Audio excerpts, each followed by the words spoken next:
asalaamaaleykum Sénégal asalaamaaleykum le monde entier yéen ñi ànd ak seen télévision ITV iRadio ak sunuy plateforme digitale nuyuwaat nañu leen fi leen baaxoo nuyu fi ci Massalikul Jinaan fii ak màggal ñu ngi koy wéyal ak sunu ay invité ñuy gërëm ñi fi jaar ñëpp ci waxtaan yu am solo yi ñu waxtaanee ak tamit woote yi ñu waxtaaneem lépp ngir gën a fàttali màggal gi waaye itam fàttali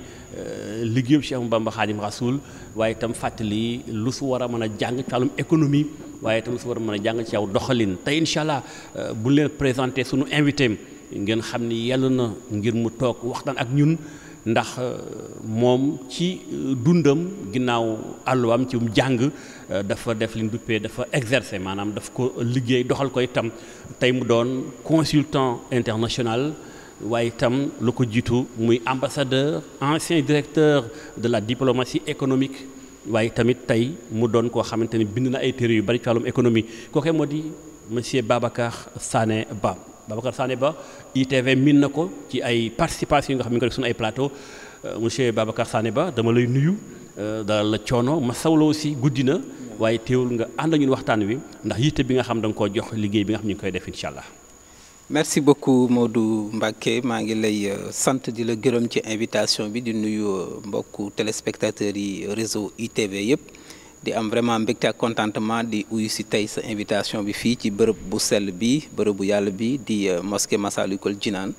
di ñaan yàlla aussi mu fayal ñu Serigne Touba Mbacké yokk ay leeram parce que lii tey fierté la ñu ñëw ci bërëb bi tey di ci def émission bi di ko duppee ci wàllu économie ci màggalu Touba gi ñu gërëm tamit Massalikul Jinaan ñi nga xam ñoo koy saytu jëwrin Mbacké yu fay ak ñoom dénk liggéey bi tamit ci ni nu amee ak ñoom bi lépp collaboration yebal ñu liggéey bi di rëpp màggal gi ñu fi amale ay waxtaan kon waa Massalikul Jinaan ñu ngi leen di gërëm bu baax ci boobu lépp lëkkaloo bi ngeen def ak groupe E-Média monsieur Babacar Sané Ba yaa ngi koy wax sànq en tant que ambassadeur en tant que ancien directeur de la diplomatie économique en tant que aussi écrivain ndax bind ngay téere yu bari ci wàllum koom-koom tey ñi ngi jub màggalu Touba màggal Touba di daje boo xam te ne bi dana dajale ay millions doomu aadama ndax bu ñuy xool ci Afrique dafa mel ni benn la fi ci luy mel nii di am ci diggante ñaar jàpp ñetti fan tey bu ñu doon analyser un peu l'aspect économique bi nga xam tey ñi ngi koy soxla woo Sénégal ndax Sénégal dañuy wax ñaare dañoo war a dekkal sunu tourisme mu am tourisme religieux bi nga xam tey xëy na dafa mel ni Touba am na lu mu ciy def tey boo doon analyser un peu secteur économie yëpp yi am ci màggal gi yan point ak yan point nga ñu ci mën a jàpp. jërëjëf Modou Mbacké xam nga comme li nga wax léegi moom màggalu Touba gi moom comme li ñuy wax rek nañu ñaan yàlla aussi mu fayal ñu ko parce que màggal gi Serigne Touba daf ci woote pour ñu ñëw màggale ko yàlla. donc ci bésam bu rëy boobu muy commémorer bés bi nga xam ne dafa doon dem Gabon mooy de bés bi muy dem géej te xam nga mënoon na commémorer ñibbiseem mais bi muy dem la lay commémorer loolu mooy moom jàppoon que ne dem bi liggéey la woon yëkkati la woon ci moom assaise la woon ci moom muy dem pour liggéeyal borom kon yàlla ñu ko yàlla fayal mu nekk nag bien plus qu'un événement religieux ndax comme ni nga ko waxee parce que bu fekkee ne jamono la joo xam ne la ci Sénégal nit ñi dañu jóge fépp ci àdduna te li ci gën a am solo mooy tubaab yi nga xam ne def nañu lépp pour doon ko exiler di ko endiguer lu nañu daj ko tey seeni jumtukaay muy jamono mel ni ci roppalaan yeeg oto yeeg train yi nga xam ne tubaab yooyu ñoo ko defar tey ci la nit ñi di jël ba ci seeni doomi réew di jóge fépp ci àdduna di ko wuyu si fii ci biir Touba kon loolu pay ko mën nañu jàpp ne ñaan bu yàlla nangu la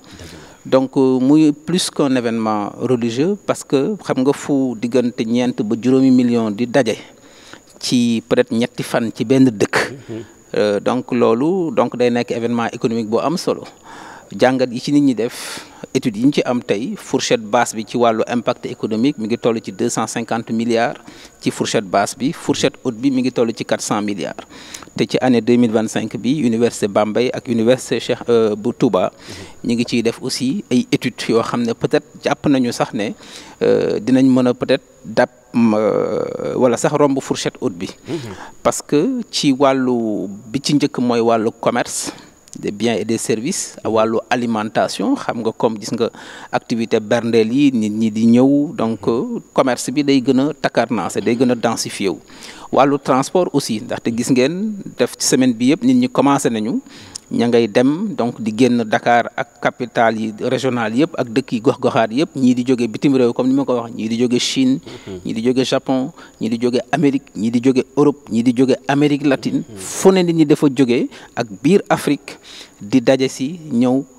Sénégal donc pour ñëw Touba donc ñu xayma jàpp ne diggante 4 ba 5 millions de personnes dañuy ñëw kon donc transport bi aussi bien transport ferroviaire bi que transport routier bi day nekk service boo xam ne day impacté wu donc mu am leneen loo xam ne aussi da ci impacté wu mooy tous les services yi nga xam ne day tourner autour aussi de la ville donc kon ñu jàpp ne tey màggal gi c'est bien plus qu'un événement religieux bu ngeen xoolee études yi lu ci mel ni aji Màkka wala umra yi am ci at mi boo xoolee budget bi rek benn budget aji Màkka rek ëpp na presque suñu budget dëkk kon loolu ñu jàpp ne tey am nañu tey benn levier économique boo xam ne buñ ko structuré gën ko organiser tënk ko ci tourisme religieux am na leneen lu mu gën a mën a jural Sénégal gannaaw aspect religieux bi nga xam ne nii lu am solo la. dëgg la muy analyse bu am solo boo def ci début bi tudd nga sàng aj Màkka aj Màkka daanaka bokk na ci lu Màkka di gën a jëfandikoo bu rombee ponk l'islam bi mais l'activité bi tey bari na ci lu ci Màkka di dund ci wàllum koom-koom daanaka chaque année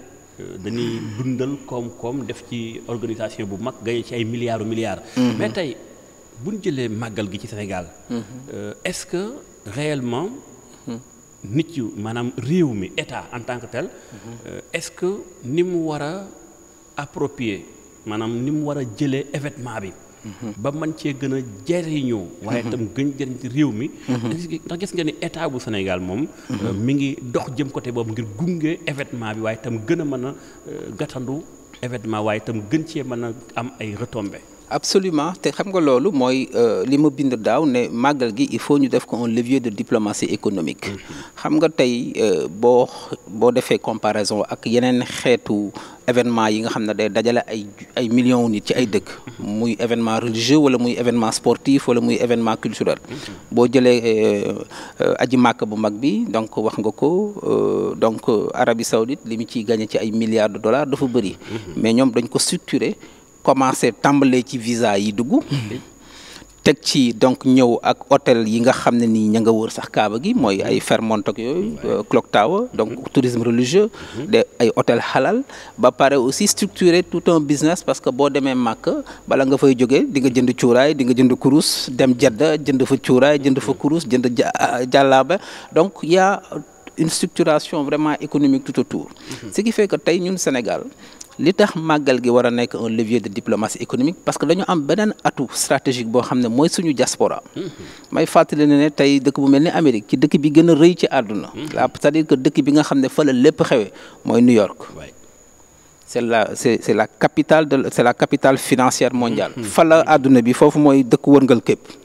foofu dañ fa am bis bu ñuy tudde Bamba Day nga gis doomu Sénégal yi taalibe Bamba yi lal sijaada yi Times Square place bi gën a xarañ ci àdduna di fa jàng ay xasida ak alxuraan kon xam nga loolu c'est un levier de diplomatie économique mais soft power la li ñuy wax diplomatie d'influence donc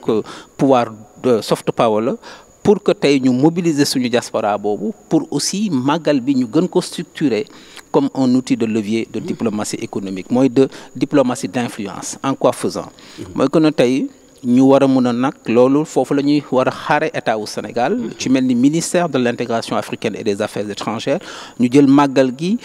boole ko ci agenda diplomatique wu Sénégal en quoi parce que warul rek ñu yem rek ci tey corps diplomatique bi xam ngeen ne bu màggal gi jotee dañ leen di inviter déplacer leen dugal leen ci car yóbbu leen mais on doit dépasser cela ça c'est vraiment la base beneen bi mooy fépp ci àdduna foo xam ne Sénégal am na fa ambassade on doit inscrire le màggal comme un événement diplomatique majeur comme niñ ko defee ci forum de Dakar bi comme niñ koy defee ci forum internationaux yi fii am bu ko defee suñu mission diplomatique yi ci àdduna bi yëpp préparer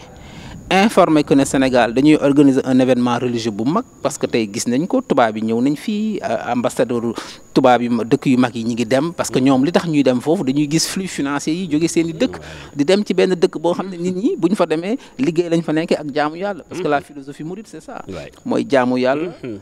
liggéey comme un acte de foi ba pare soumission à Allah et au guide religieux ba pare am assise intellectuelle ba pare am autosuffisance parce que loolu moo tënk philosophie mouride mooy que ne mën a defal sa bopp te loolu je pense que dinañ ci ñëw léegi ci modèle u financement innovant yi parce que la communauté mouride a effectivement démontré la voie donc ñun ñu war a mobiliser donc suñu réseau diplomatique tey bu màggal jotee pour que ci àdduna bi yëpp réseau diplomatique bi commencé di def ay thématiques di dem dans les réseaux di expliquer lan mooy njeexitalu màggalu Touba mais en mobilisant notre diaspora pour en faire un outil en tout cas de soft power parce que ci période boobu boo xoolee tey dans la communauté noire américaine am na ci tey ñu ci bëri ñoo xam ne nii dañu ay porte-voix la ñu dañoo tuub dugg ci diine l'islam donc ñooñu ñu ma leen utiliser comme des leviers d'influence boo demee aussi ci yeneen dëkk yi et ni ñu ko mën a defee ci màggalu Touba bi je voudrais aussi dire que noonu lañ ko mën a defee ci gàmmu Tiwaawan bi noonu lañ ko mën a defee ci waa kër Medina Baye parce que je rappelle que boo demee tey Nigéria ak Ghana tous les états musulmans foofu ay millions de personnes lañ ay talibé Baye Ñas lañ donc ñu war a mën a aussi xool naka la ñuy structurer de l'économie autour business halal bi tey Sénégal ak fi ñu toll ci ZLECAf bi dinañ ci ñëw mën nañ ko def pour le business halal n'est-ce pas en utilisant notre soft power bu ñu demee tey ba Serigne Mahi Niass dem ba Soudan di jubale ay tribus yu doon guerre donc loolu c'est ce qu'on appelle de la diplomatie religieuse donc ñu am fii tey suñu kilifa diine yi ciy def am lu am solo mais maintenant l'État doit accompagner ça ñu structurer ko mooy que ne qu'on en fasse un outil de diplomatie économique fépp ci àdduna bi instruire nos ambassadeurs def comité de préparation du Magal de Touba dem ci biir dëkk yi mobiliser suñu diaspora xool aussi naka la ñu mën a def ba Magal bi mu nekk benn période de promotion du Sénégal promote Sénégal parce que bu ñu li ñu war a def tey ci mooy vraiment à côté jumaa ji l'activité vraiment purement religieuse dogmatique à côté ñu war a organiser des forums économiques def ay débats def ay foires commercial def aussi ay conférences thématiques sur l'économie mais et même le vivre ensemble Sénégal tolérance ethnique et religieuse donc pendant que sëriñ yi di ñaan fii ci jumaa ji ñii di ñaan ak wërd à côté c'est un moment aussi de diplomatie économique ñu mën a organiser ay foires économiques mën a lancer foofu ay projets d'initiation ay projets économiques tey lancer un forum sur comment financer l'eau à Touba parce qu'il y a toujours un problème d'eau potable à Touba naka la ñuy def tey ba régler mbënn mi biir Touba donc on peut lancer des forums thématiques pendant màggal gi pour que chaque année mu am benn thème bu ñu jël boo xam ne nii mën nañ ko jël xool waxtaane ko ci màggal gi ci partie forum yooyu muy lu am solo loo xam da nga ko expliqué ci dafa aaj ñu taxaw ci aussi mooy kon ñun Sénégal dañu am ay opportunité yu mag a mag a mag ci tourisme religieux bi tey ak it li fi am ci ay dajewu diineem état war na ko mën a téyal boppam maanaam di ci profité di ci collaborer ak kër yi koy organiser yaa ngi tudd sàng Medina Baye muy gàmmu international bi tey ñu ngi dëgmal Touba bu paree tuuti Touba ñu ngi commencé dugg ci gàmmu gi mais booy seet dafa mel ni état Sénégal moom da ko bàyyee rek kër yi koy organiser yooyu événement yu mag te pourtant état mi ngi ci gagné xaalis bari mais bu ci dugaloon loxoom gën a gunge kër yi nga xam tey ñu ngi doxal tey ñu dëgmal màggal Touba tey mais fi ñu toll nii yi nga ko waxee waroon nañoo prévoir benn rencontre forum économique bu mag bu dajaleem ay ambassadeurs dajale ay représentants au gouvernement parce que tey Touba la fa war a ñëw ci ay kilifa ki noonu toll occasion la et puis aussi ubbeeku na parce que booy seet tey bu ñu waxee màggal gi rek Sénégal xel yëpp dañ ciy dem ci ni mais Touba fan la nekk ñu ni mi ngi Sénégal fan la nekk ñu ni mi ngi ci Afrique de l'Ouest Sénégal fan la nekk ñu ni mi ngi walla ci côté bi nga xam mooy ci Sahel bi loolu lépp kon day wane waat ni kon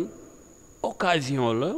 Sénégal profité ci événement boobu tey ngir gën cee ubbeeku gën cee am surtout nag moment bi nga xam tey ci wàllu économie am na fu ñu toll. soxla woo ko. kon yaakaar naa màggal gi bunt la boo xam tey. bunt boobu nag bëggoon naa laaj idée. naka la état bi mën a duggee foofu tey. ba mën ci profité ba bu ñuy wax ni màggal gi dana générer 250 milliards gën gaa ndaw. bu kawee ba kawee dina ak 400 milliards. nan la état war cee participer. ba mu àgg xëy na 1000 wala sax au moins 600 wala 700 milliards. bien sûr loolu mooy def de l'ingénierie financière. ci xool parce que li communauté mouride bi di def. c'est du financement innovant. tey ci li ñuy wax financement innovant mooy financement yi nga xam ne tey dañ ko tënk ci yeneen xeetu xalaat yoo xam ne dafa uteeg financement classique yi concessionnel yi nga xam ne ay banque mondiale ak yooyu ñooñu ko doon wax ou bien ce qu'on appelle l'aide publique au développement. tey donc ci financement innovant yi diaspora bond daf ci bokk. wala tey la finance islamique. wala tey ñu ne social impact bonds yi. wala tey ñu ne development impact bonds yi nga xam ne dëkk bu mel ni Inde def na ko. social bond yi dëkk bu mel ni Nigéria def na ko. Educate Girls am na programme bu ñu defoon jamono yi pour ñu yóbbu xale yu jigéen ñi école donc tey ci màggalu Touba bi li gouvernement Sénégal mën a def mooy ñu initier comme ci plan bi ñuy wax ni plan de redressement bi dañu ne 90% yi dañ ko war a financer par des ressources endogènes. tey ci màggal gi mënoon nañu lancer benn programme de développement impact bonds boo xam ne dañ koy tuddee par exemple de l'eau potable à Touba.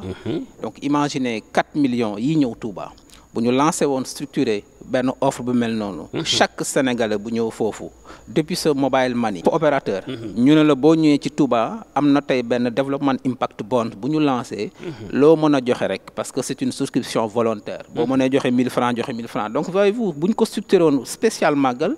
balaa nit ñi di jóge Touba ku ci nekk boo duggee Touba ñu ne la léegi participer ci développement impact bond bi. je peux vous assurer qu'on peut lever des milliards. des milliards yoo xam ne gouvernement mën na ko lever pour permettre de financer cela. waa Touba ca kanam ñi ngi def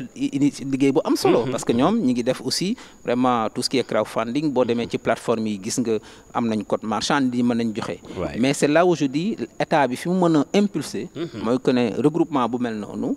on amène de l'ingénierie financière indi financement innovant lancer ay développement impact bond ou même du social impact bond parce que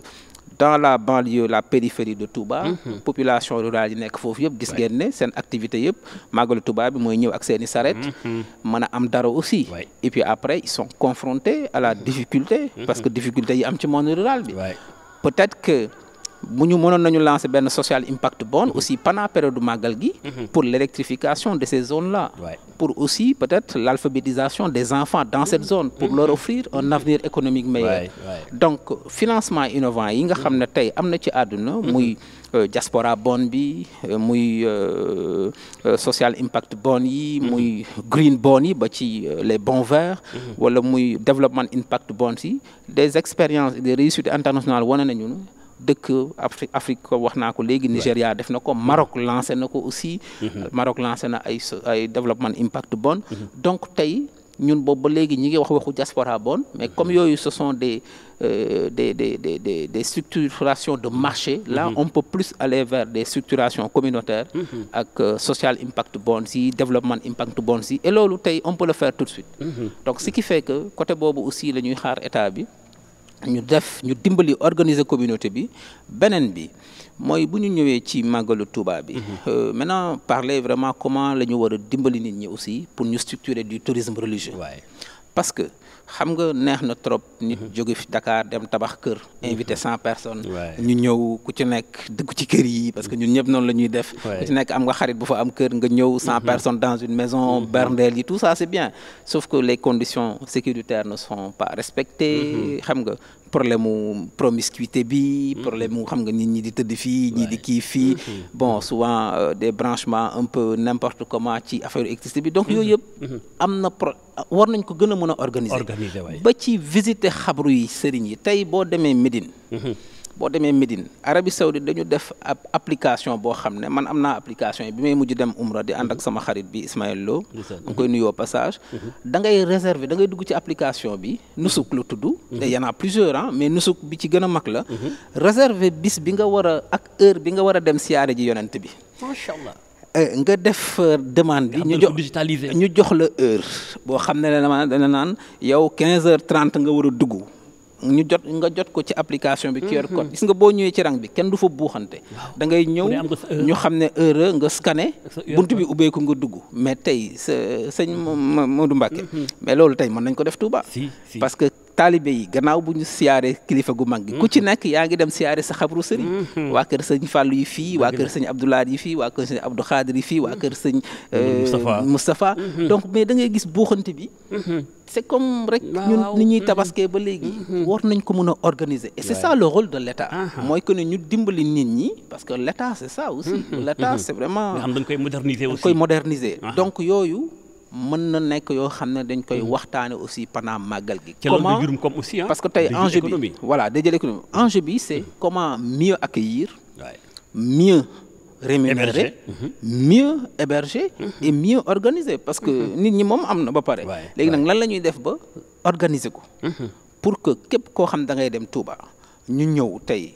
opérateurs économiques yi aussi ñu mën a déployer des parkings mobiles des parkings pas permanents mais des parkings occasionnels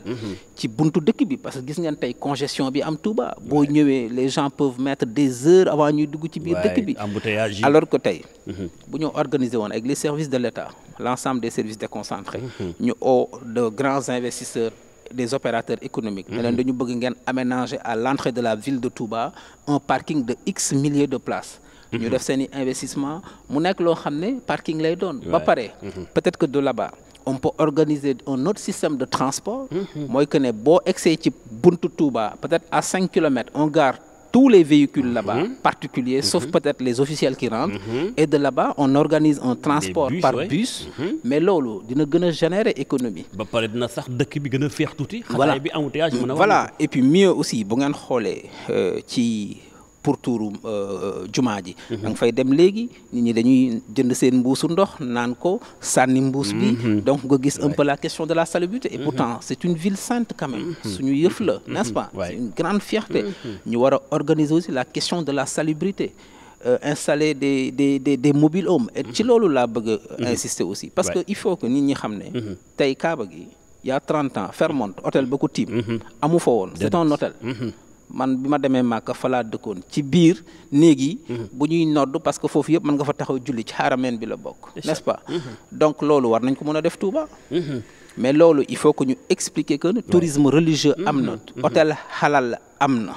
n'est-ce pas tey dëkk naar yi boo fa demee mënoo dëkk ci hôtel boo xam ne nii prouvé woo que ne ki nga àndal sa soxna la donc yooyu yëpp c'est possible de le faire ñu organiser ko en mobilisant notre diaspora parce que diaspora bi tey am nañ rôle bu am solo buñ ci mën a jouer parce que am na ay vol charter yu ñu fi doon organiser pour ñëw ba léegi mi ngi am mais xam nga tey ku mën a jógee Amérique wàcc aéroport Dakar pour ñëw màggalu Touba mais kooku su wàccee tey on peut aussi développer le trafic interne avec Air Sénégal et toutes les autres compagnies day mel ni suñu mbokk tukulóor yi jóge New York di ñëw wàcc Dakar jóge Dakar dugg ci oto dem ba Médina Gounass dem Daaka mais ku mën a jóge Amérique ba Dakar jël avion boo ko nee beneen vol mi ngi nii kañ intérieur mu jël ko et donc tout ça Modou c'est dire que nous avons aussi beaucoup de choses à faire et loolu c'est là où on attend le rôle de l'État pour organiser ko pour en faire un levier économique et particulièrement à l'heure où on dit que dañu war a financé à hauteur de 90% de ressources endogènes parce que loolu mooy ressources endogènes mooy mobiliser xaalisu sénégalais yi à travers des outils de financement innovants. macha allah sëñ Babacar Sané Ba yaa ngi indi point bu am solo bay indi opportunité yi état bi war a saisir ngir mën a relancer sunu économie relancer sunu nekkin bu gën a ñoŋ tudd nga sànq réew yu ko def mais maa ngi fàttali sax fu mel ni Éthiopie. absolument nekkoon ci crise économique bu méttee métti bokk masaana xëywoon sax ñu ne xanaa Éthiopie nga jógee. tey Éthiopie tey bokk na ci ñi commencé di jóg lu ko waral mooy. dañoo am façon système pour def. relancer seen économie. diaspora bi jàpp ci. absolument justement bu ñëwee diaspora bi tey la diaspora mouride. nga xam tey yaa ngi koy wax ñu ngi partout te fu ñu dem ñi ngi yëngu. ñu ngi regroupé wu. ba booy seet sax léegi Sénégal gis nga ko Kër Sëñ Touba boo demee ci Europe ci États-Unis ci Afrique fu ne mi ngi fi mu nekk ay daara yoo xam tey jàng ak yar xale yi lañ ciy jublu mu nekk ay siège social yoo xam fa la daayira bi nekk association yi fa la ñuy nekk lu ci ëpp ñaare loolu tey est-ce que fii Sénégal toll war a soxla am koom. déjà koom gi mi ngi fi. koom gaa ngi fi ah. mi ngi circuler peut-être dañ ko war a peeg mën ko cerner tuuti. gën koo organiser. tey diaspora bi. bu ñu jël rek diaspora mouride yaa ngi koy wax ñi ngi jël ay volets spéciaux di ñëw ah. yow nekkoon nga Europe. gis nga moment bi même les compagnies yi gën a mag sax. dañuy dem ba wàññi def ay promotion pour mën a capter. ñi war a ñëw Sénégal. à travers li nga xam mooy màggal Touba gi tey. mais tey nu état Sénégal war a liggéeyee. ak cette diaspora mouride la. ak rawatina màggal gi pour gën a mën a gagner am koom ndax déjà fonds yi mi ngi fi mais dafa leen ko bàyyi rek mu tasaaroo ci jaww ji. waaw loolu mooy li ñu war a structurer ci diaspora bi. parce que man ci téere bi ma njëkk a bind ci la diplomatie économique comme clé de la prospérité du Sénégal. dama ci am stratégie bu mu ci bind ci mobilisation de la diaspora ci biir stratégie boobu ma ne. dañu war a sax identifier ce qu'on appelle des ambassadeurs de la diaspora. naka la Sénégal war a def ba def diaspora bi un outil de soft power. parce que dafa bokk ci suñu avantage comparatif tey Sénégal boo nee lan la gën a am li gën a xarañ. boo nee stabilité politique. wax tolérance ethnique et religieuse. wax que ne nous sommes la porte d'entrée de l'Afrique subsaharienne. wax ne nous sommes à quelques heures des centres européens et américains. nous sommes une position géostratégique extraordinairement intéressante. donc nous sommes une porte d'entrée da nga ciy teg ne on a une diaspora active et dynamique. et qui est vraiment vaillante boo xam ne chaque année. tey ñu ngi toll ci presque 13,5% du PIB. en 2023 c'est 2,7 milliards de dollars c'est environ 1700 milliards de francs CFA. kon tey les fonds sont contracycliques quelle que soit crise yi ci am ci àdduna bi envoyé dañuy yokk. donc loolu muy un avantage comparatif. maintenant nan lañ ko war a mën a structurer wax nga léegi lu am solo ci kër Serigne Touba yi. man bi may nekk France di jiite banque foofu nekk Marseille. fekke naa bi ñuy jënd kër foofu. xam naa kër gi ñu jëndoon Milan à presque 1 million d'euros. xam naa kër Serigne Touba yu bëri ci àdduna bi. boo demee Brescia Pontevico voilà ci àdduna bi mais xam nga loolu bu koy doomu Sénégal defee. ak aussi philosophie mouride bi. mooy que ne man dama doon sponsoriser même bi may nekk ci banque boobu yenn tournée Mame Mor Mbacke yi bu masaana ñëw fekk ma Marseille. moom bu daan tournée. autorité tubaab bi dañuy sawar di ànd ak moom parce que la muy wax mbokki taalibe yi mooy que ne bu ngeen nekk ci dëkk bi na ngeen topp yàlla di jaamu yàlla bañ a fàtte seen diine te na ngeen respecter loi dëkk bi ngeen nekk. donc loolu moom moo taxoon. bu ngeen gisee le débat de l'islam en France ñu naan ay l'islam de France ak yooyu. donc gis nañu Sénégal ñun suñu tolérance ethnique et religieuse macha allah. parce que personne ne peut nous apprendre ça. parce que fii dañ fi nekk presque 95% de musulmans. am premier président chrétien Senghor pendant 20 ans. deuxième président yi pendant 19 ans di musulman femme am jabar ji di chrétienne. troisième président Sénégal Abdoulaye Wade pendant 12 ans. di murit di musulman jabar ji di sénégalaise détenue tubaab di chrétienne donc kon xam nga ñun kenn mënuñoo jàngal loolu donc tey kër Serigne Touba yooyu yëpp tey dëkk bu mel ni France dafa am institut français mooy centre culturel français yi ngeen di gis qu'est-ce qu'on fait avec ça Allemagne am fi ay fondations les fondations politiques donc ñooñu ce sont des outils de soft power ou à travers seen programme ñuy financé yëpp Modou Madame at the end of the day à la fin du jour c'est pour diffuser de l'influence France buy ubbi ay centre culturel ci àdduna bi c'est pour diffuser la culture française pour et de l'influence former nit ñi formater leen ci seeni intérêt business la c'est ce que l'Allemagne fait avec les fondations politiques yi ngeen di gis fii yëpp donc ñun tey kër Serigne Touba yooyu am na tey nu état bi war a organiser communauté bi parce que lan la ñuy jàngale ci kër Serigne Touba yi souvent da ngay dégg Touba bi naan vraiment les Sénégalais là ils ne font aucun bruit on les voit porter leur grand boubou et ils chantent en permanence et ils sont vraiment ce sont des gens qui sont vraiment très corrects et qui ne font aucun problème donc tey am nañu déjà ñun réputation bu rafet ci dëkk tubaab yooyu en tout cas l'islam tel que c'est pratiqué ici au Sénégal parce que loolu la ñu bind ci téere bi lakum diinakum waliya diin n'est-ce pas et donc tey kër Serigne Touba yooyu am na tey nu ko état bi war a mën a utiliser ba def ko ay kër yoo xam ne état bi war na ci mën a indi sax un appui parce que ci kër Serigne Touba yooyu am na ñu ci bëri ñoo xam ne seeni doom fa la ñu jànge alxuraan dëgg la au-delà donc état bi mën na ko structurer ñu indi ci un appui à travers la culture ñu xool bépp kër Serigne Touba nan lañ koy defee un levier ou un centre culturel sénégalais parce que boo demee ci kër Serigne Touba yi muy Marseille muy fu ne lu ñu xewle ci communauté bi daayira tijaan bu xewlee mën na faa dem et vice versa donc ñun amuñu problème boobu donc kër Serigne Touba yooyu on peut en faire des centres culturels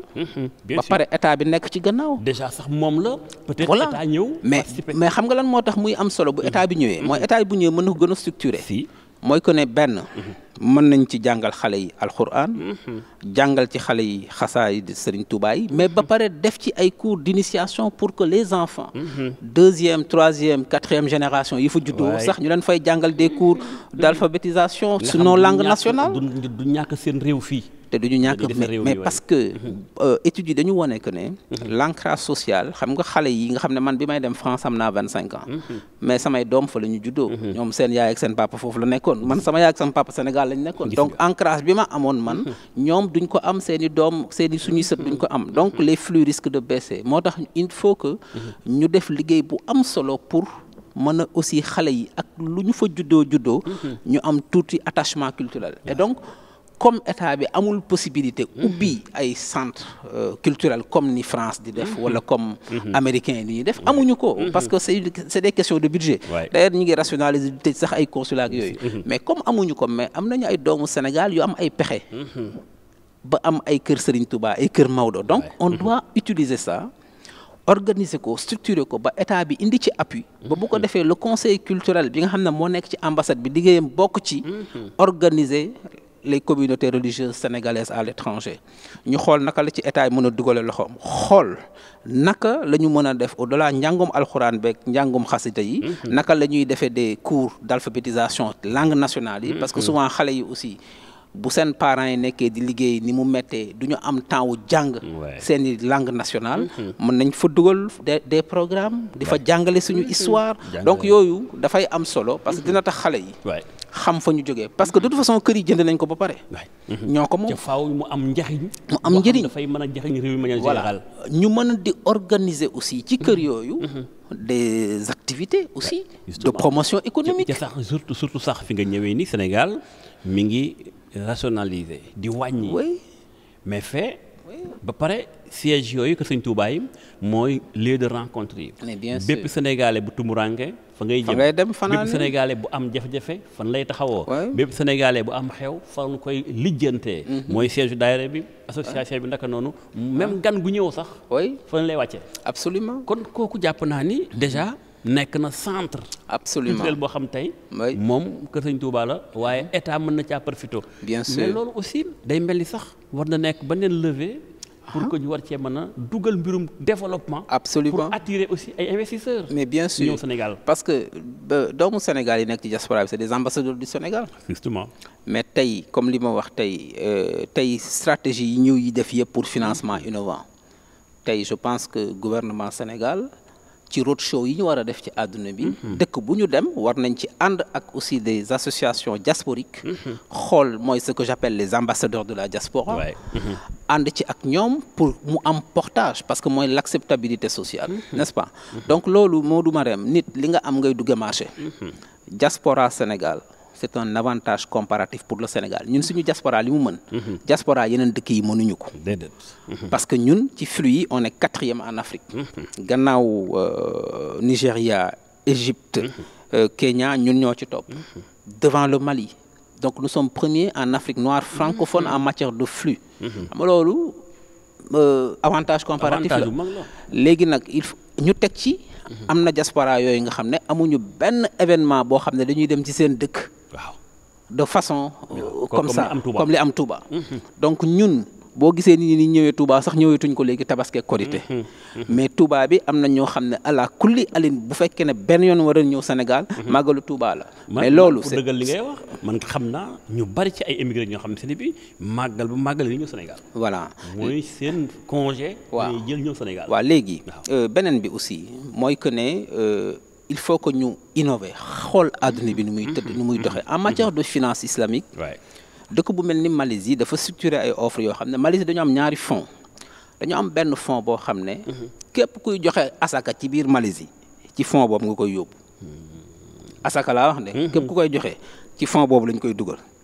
mu am beneen fonds boo xam ne malaisiens yi dañ ciy cotiser ba am 40 ans pour dem Makka mais Modou Marème imagine tey bu ñu amoon fonds boo xam ne Sénégal xam nga fii da ngay xëy rek gis kenn ku jóg ne joxe naa fi addiya joxe naa fi léegi imaginer bu ñu structuré am benn fonds boo xam ne ñu ne képp ku bëgg a joxe addiya ci Touba def ko ci fonds bi mais qu'est-ce que ça c'est un type de financement innovant mooy ko ne fonds yooyu tey Malaisie fonds boobu lay utiliser pour financer par exemple beaucoup de choses financer bourse seen étudiants yi nga xam ne da ngay signer ak fonds bi boo demee jàngi ci jàng yu kawe yi boo ñëwee nga commencé liggéey fay fonds yooyu la Malaisie jël tey en presque 19 ans ak seen stratégie Look East Policy bi def ko xam nga fii Sénégal da ngay toog ba xaar am coup dem màkk waaw alors que Malaisie dañu am benn fonds boo xam ne da ngay cotiser xam nga tey et c'est ça l'enjeu Premier ministre Ousmane Sonko nee na plan de redressement bi 90% yi dañ ko war a financer par des ressources endogènes donc on va faire appel à l'épargne locale maintenant épargne locale bi il faut que tey ñu def ay pexe yu rëy pour inciter les gens à épargner et c'est là où les financements innovants sont pertinents donc tey ba ci biir fonction publique bi da ngay gis ñoo xam ne nii dañuy bëgg a dem màggal dem Touba wala dem Makka bu ñu defoon benn fonds pour bépp fonctionnaire bu bëgg a dem màggal wala Touba ñu ne la chaque mois fonds bi na nga cotiser 50 000 mais imaginez 50 000 nga koy def pendant 5 wala 10 ans ne la mën a yóbbu màkk wala ñu ne la bon comme Touba da nga bëgg a dem Touba ñu xayma ñu ne bon Touba bi peut-être 100 000 francs moo la fay yóbbu boo bëggee dem ak li nga soxla yëpp imaginez ñu def benn fonds boo xam ne ñu ne chaque fin du mois nga cotiser 15 000 pour préparer màggalu déwén. C'est ce qu'on appelle de l'éducation financière. Et donc ça, ce sera des fonds de développement impact bonds wala social impact bonds. Donc imaginez tey fonctionnaires yi wala murid yi nekk fonctionnaires yi ci administration yi. bu ñu même fonds bi mën na nekk aussi pour tijaan yi bëgg a dem Tivaouane. ñaseen yi bëgg a dem Medina Baye. chrétiens yi bëgg a dem Popenguine. Et donc ça veut dire que nit li nga am ngay dugge marché. Il faut qu'on structure mais bu fekkee da ngay toog ba màggal Touba jot ngay rëli tës dem àbb fii leb fii pour dem wala bon ñu ci bëri ñu ngi bëgg a dem Màkka dañuy xaar gagné benn billet Màkka ak yooyu wala benn politicien may leen ko organisé pourtant alors que boo toogee tey nga ne man dans 5 ans damaa bëgg a dem Màkka mais nga am benn fonds boo xam ne chaque mois nga dugal fa sa xaalis mais xaalis boobu ñuy mutualiser et c'est ça l'intelligence macha allah mooy que ne xaalis boobu bu ñu ko yoree ci ay fonds dañ ciy liggéey macha allah Babacar Sané Ba waxtaan waa ngi tàmbalee sori mais da nga tudd sànq lu mel ni ki Touba ca kanam. mooy kuréel boo xamante ne bii Touba ca kanam daf ñu yóbbu ci modèle économique. modèle économique bi nga xam tey moom la murid di doxee. boo fàttali ko ci histoire xam naa yaa ngi koy bàyyi xel bu baax. Touba ni mu taxawee. boo fàttali ko ci forêt la bu tuddoon Mbafar. Sëriñ Touba sanc ko def fa ab mbaar 1888 dëkk bay màgg ba toll nii ba tey département bi Touba nekk muy Mbacké mooy premier département ci côté démographie nga xam ne kon kooku am na fu mu toll ci dayoo côté économie tamit foofu la toll même position mais tey ñu gis ni am na doxin bu ñuy dox ñi ngi tey nekk fii ci Massalikul Jinaan 37 milliards nga dem Touba da nga fekk ab université aussi moom itam presque 40 et quelques milliards moom itam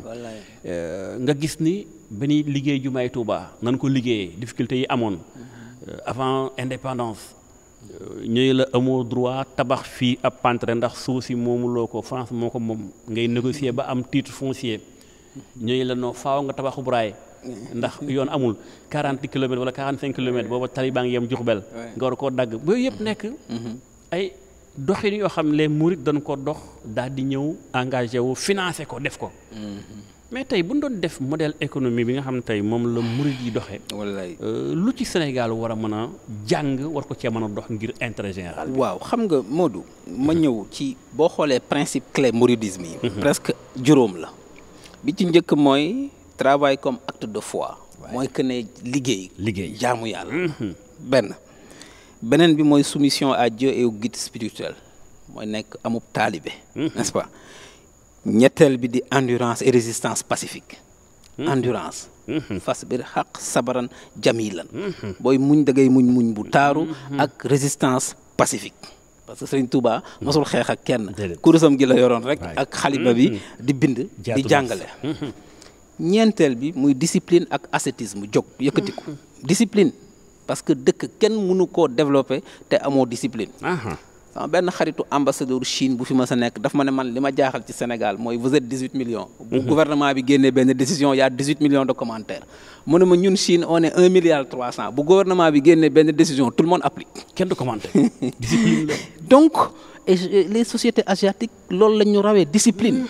dañu dem ba yaru. voilà topp li kilifa yi dogal. juróomeel bi mooy communauté structurée et autosuffisante. xam nga. tey boo gisee tey mouridisme li tax mu dëgër. mooy que ne jumaa ji biñ koy tabax demuñu laaj xaalisu kenn. déedéet. barki démb dégg naa xalif bi yàlla ñu ko yàlla fayal génne na 900 millions. may ko gouvernement Sénégal. ndeysaan. te loolu du benn du ñaar du ñett. lim ko def bëri na. nit soxla wala ñu ne am na jafe-jafe ci biir réew mi ñu ne xalif bi génn na 50 millions di mais loolu lan moo ko may. mooy am ay ressources endogènes. autosuffisance xaarul kenn ci dara. man ànd naa ak ministre centrafricain de l'industrie et du commerce yóbbu ko Touba ba pare yóbbu ko mu visiter ji université bi. macha allah le secrétaire général recevoir ñu expliquer ko xalif bi financement bi mu ci def. ak li nga xam ne ban philosophie la bëgg ñu tàggat xale yi foofu. ci éducation tàmbale ñu leen di jàngal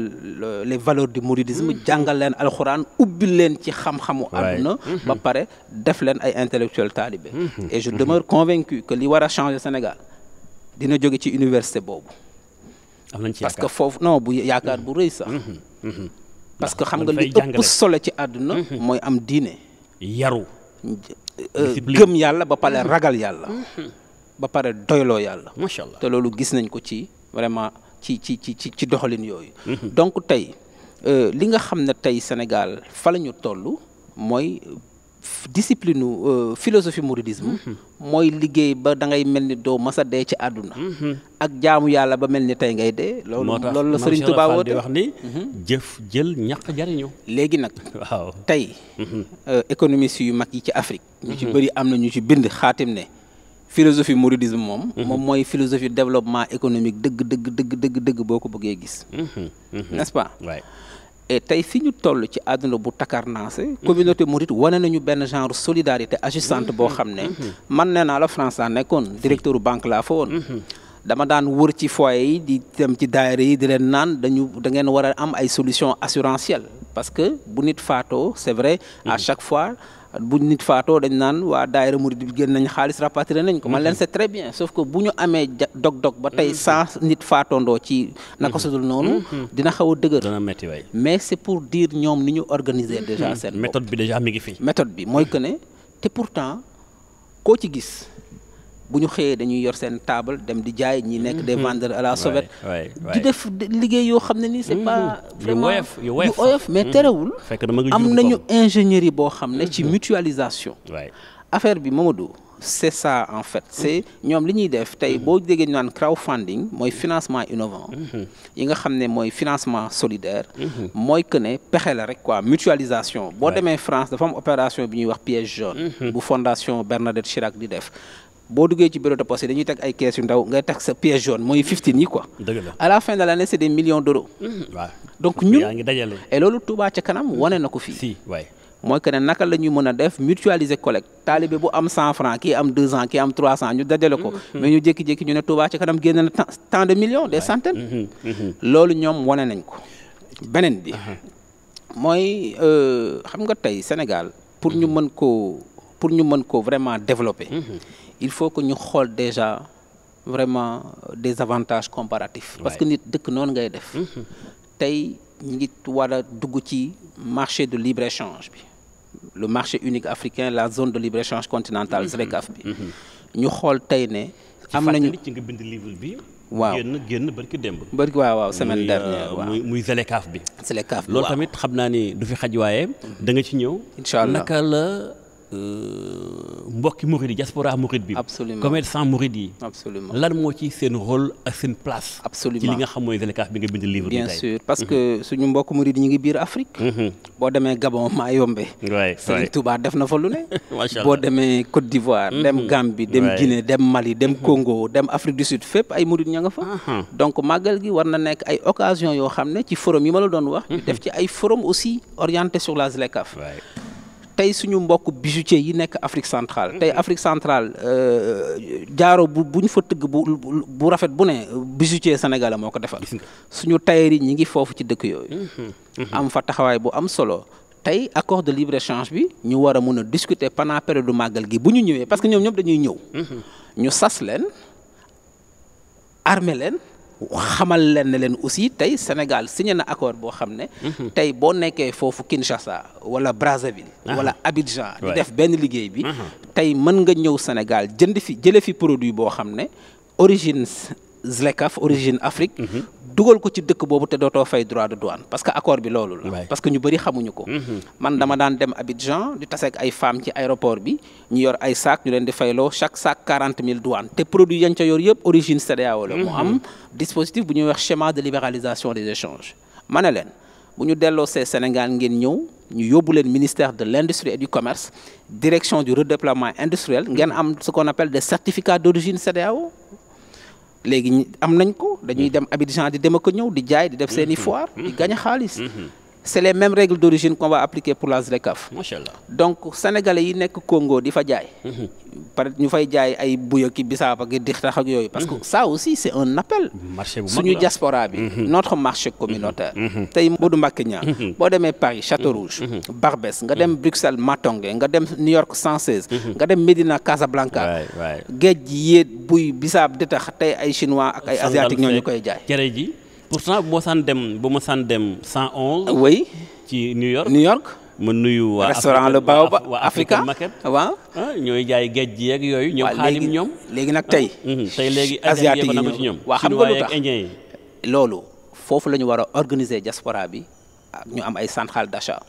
et c'est là où maintenant même kër Serigne Touba yi mën na am rôle bu ñu ci jouer parce que tey sénégalais yi nekk Italie bu ñu amoon benn centrale d'achat sénégalais yi nekk Marseille am benn centrale d'achat sénégalais yi nekk Médina Casablanca am benn centrale d'achat ñu organiser leen les réseaux diasporiques en centrale d'achat léegi lan mooy rôle état bi wax suñu secteur privé ne leen yéen ñi am barke organiser nañu suñu diaspora voilà les produits communautaires yi nga xam ne ñun ay doomu Sénégal ñoo fa nekk di ko jënd ñu capter marché boobu pour commencer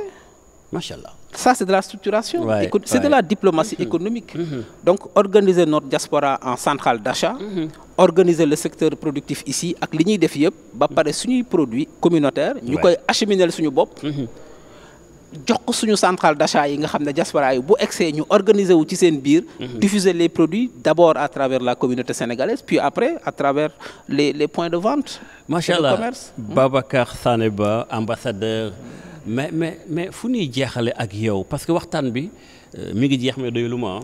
temps bi gàtt na trop suñu une heure de temps bi mais parce que li ngay indi ci ay sujets daanaka chaque thème rek doy na émission mais heureusement que yow ñëw nga daal di koy li ñuy wax maanaam macha allah ci côté communication bi daal di ngay toj lu bëri ba leexal lu bëri ci temps boobu gàtt bi tey mais tey foo bëgg a jeexaleek ñun ci message bi ngay war a lancer à l'endroit de l'État du Sénégal sunu ay autorités par rapport ak màggal gi par rapport ak Touba par rapport ak modèle économique mouride bi nga xam tey ñu ngi koy wax saa su ne ngir nag ñu war ko tëjee émission waaye mu doon loo xam mënta ñàkk dafa nekk lu urgent pour yow pour que Sénégal génn fi mu nekk ci wàllum koom-koom. mooy plaidoyer bi ma wax léegi rek nit ki ku nekk la nga am ngay duggee marché. tey festival de Cannes bi France daf ko def levier de diplomatie économique. Le carnaval de Rio de Janeiro. Brésil da koo def levier de diplomatie économique. donc tey boo demee Makka. aju Makka bu mag beeg umra yi. c'est des milliards de dollars. Fès bii rek chaque année. presque 50 000 pèlerins sénégalais font l'économie de la ville de Fès jóge fa dem siyaare ji Cheikh Ahmed Tidiane yal na ñu ko yàlla fayal. donc tey kon ñun suñu màggal gi ñu am.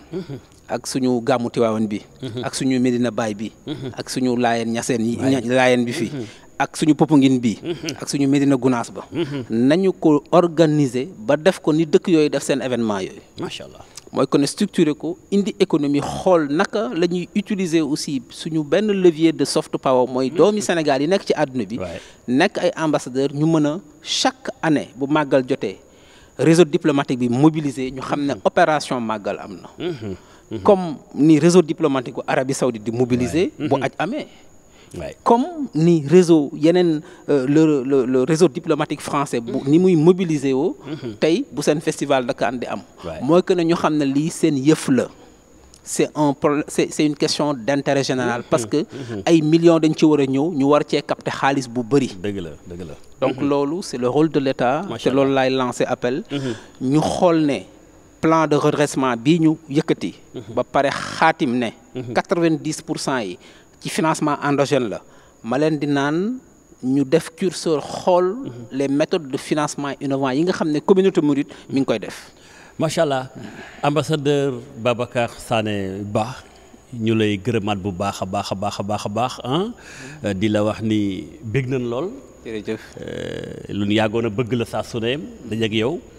yàgg na ni bokk ay plateau mais tey dafa doon beneen plateau ci plateau yi. moo tax macha allah ñu lay gërëm bu baax a baax rafetlu sa teewaay ci waxtaan wi. ndax it bindkat nga ni ma ko waxee sàng li nga mujj bind mooy bii nga xam si moo di ZLECAf bi. muy zone de libre échange continentale. te mu doon lu am solo loo xam daañu am occasion toj ko faram-fàcce ko. li nga indi tey ci waxtaan wi maanaam am na solo par rapport ak Touba. màggal gi ak li ci feeñ ci koom-koom. modèle économique bi nga xam tey Cheikhul Khadim teg na ko mu doon benn projet de société nu ci Sénégal war a mën a jëriñoo ci wàllum koom-koom vraiment li nga faram-fàcce leer na ñu lay gërëm bu baax a baax di la sant bu baax a baax te aussi li ma fàtte wax rek mooy Touba dafa atypique amul fenn ci àdduna